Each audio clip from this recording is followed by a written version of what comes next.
దేశమంతా కదిలించగలుగుతున్నారు. ఈ ఉద్యమం స్ఫూర్తి మీకు ఎక్కడి నుంచి వచ్చింది, ఎలా సాధ్యమైంది, మీ మోటో ఏంటి? ఇందులో మోటో ఏం లేదండి. బికాజ్ ఇక్కడ దేశాన్ని దాటి ఇప్పుడు కలసపూడి శ్రీనివాసరావు గారు మనకి న్యూయార్క్ నుంచి వారు మాట్లాడుతున్నారు. ఇంతకుముందు కూడా ప్రత్యక్షంగా మన జాగోరేకి కూడా వారు సపోర్ట్ చేయడం జరిగింది. సో ఇది దేశ రాష్ట్రాలు దాటి ఈరోజు హైదరాబాద్ పట్టణం దాటి రాష్ట్రాలు దాటి దేశం దాటి విదేశాల్లో కూడా అనేక మంది పెద్దలు వాళ్ళ సూచనలు మనం తీసుకొని ముందుకెళ్తా ఉన్నాం. అనేక బెస్ట్ ప్రాక్టీసెస్ డెఫినెట్ గా ఇంతకు ముందు కూడా మనం వారు ఇచ్చిన నివేదికను యాక్చువల్ గా మనం అమెరికాలో గత 2 దశాబ్దాలుగా కూడా గుడుల నిర్మాణం ఏ రకంగా జరిగింది, అక్కడ అందులో పారదర్శకత ఏ రకంగా ఉంది, ఈరోజు ఒక ఫింగర్ టిప్స్లో ఒక మనం టైప్ చేయగానే పూర్తిగా కూడా ఇక్కడ ఏ ఆలయానికి ఎంత డబ్బు వస్తుంది, ఆ డబ్బుని ఎలా వినియోగిస్తున్నారు, ఎటువంటి కార్యక్రమాలు చేస్తున్నారు, ఎంత ఆదాయం వస్తుంది అనేది ప్రతిదీ కూడా ఎక్స్పెండిచర్ కానివ్వండి, వారు ఖర్చు పెట్టే విధానం కానివ్వండి, విత్ ఆడిట్ స్టేట్మెంట్స్ అన్నీ కూడా.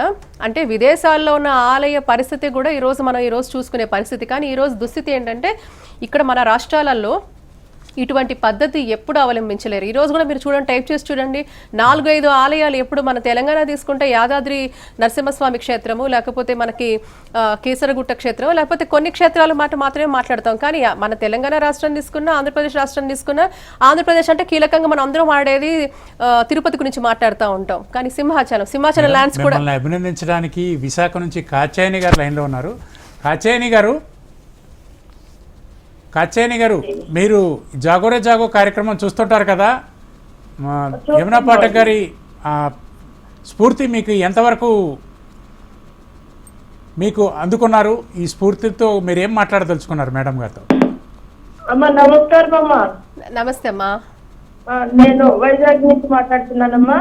నమస్తే. పోయిన వారు కూడా చాలా ప్రయత్నం చేశాను, దొరకలేదు అమ్మా. చాలా సంతోషంగా ఉందమ్మా మీతో మాట్లాడడం అనేది.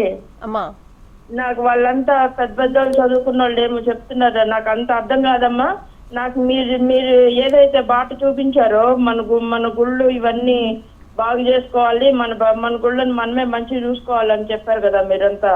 అమ్మా దాన్ని బట్టి మేము ఏం చేస్తున్నామంటే అమ్మా, మేమంతా మా స్నేహితులు అందరం కలిపి మా చుట్టుపక్కల ఉన్న గుళ్ళకన్నిటికీ వెళ్తున్నాం. వారం ఒక 40-50 మందిమే అమ్మా వెళ్ళి ఆ గుళ్ళన్నీ కూడా మంచిగా చేసుకుని బాగు చేసుకుని వాటిలో మేమే దీపాలు పెట్టుకుని అన్ని చేసుకుంటున్నామమ్మా. చాలా సంతోషం. మీ దారిలోనే మేము నడుస్తున్నాము. అన్ని చోట్లకి మీరు మహాతల్లి మా దుర్గమ్మ, మీరు అన్ని చోట్లకి మీరు వచ్చి చేయలేరు కదమ్మా. అందుకని మీ కార్యక్రమం చూస్తే పూర్తి చూసి కూర్చుంటే ఏం ఉపయోగం ఉంటుందమ్మా మరి మాకు. అందుకోసం మరి దాన్ని మేమంతా కూడా మీ దారిలో నడవాలన్న ఉద్దేశంతో మా స్నేహితులు అందరం కలిపి దాన్ని ఫాలో అవుతున్నాము. చాలా సంతోషం, చాలా అద్భుతం అండి కాచాయని గారు. ధన్యవాదాలు, మీరు మేడం గారికి స్ఫూర్తినిచ్చారు.